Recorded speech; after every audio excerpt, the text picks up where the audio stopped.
पालघरमध्ये मतदान केंद्रापर्यंत मतपेटी आणि व्हीव्हीपॅट पोहोचवण्यासाठी अधिकारी आणि कर्मचाऱ्यांची लगबग सुरू झालेली आहे। पालघर जिल्ह्याच्या 6 विधानसभांमध्ये 2278 मतदान केंद्रांवरती उद्या विधानसभेचं मतदान पार पडणार आहे आणि याचाच आढावा घेतलाय प्रतिनिधी जितेंद्र पाटील यांनी। विधानसभा निवडणुकीच्या मतदानासाठी आता व्हीव्हीपॅट आणि ज्या ईव्हीएम मशीनचे वाटप जे आहे ते करण्यात आलेलं आहे आणि एकंदरीत या ठिकाणी अधिकारी आणि कर्मचारी वर्गाची लगबग जी आहे ती आपल्याला पाहायला मिळते। मी सध्या डहाणूच्या सेंट मेरीज या शाळे परिसरात आहे आणि या ठिकाणाहून निवडणुकीचे ईव्हीएम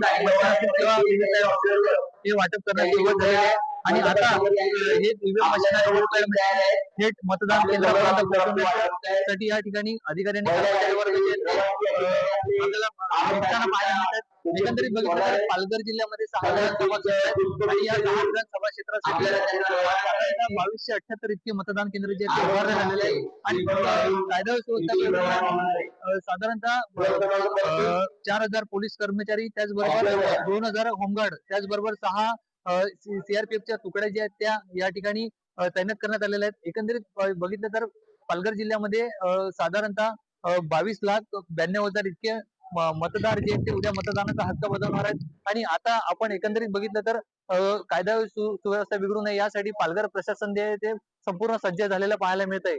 पुढारी न्यूज साठी जितेंद्र पाटील, पालघर।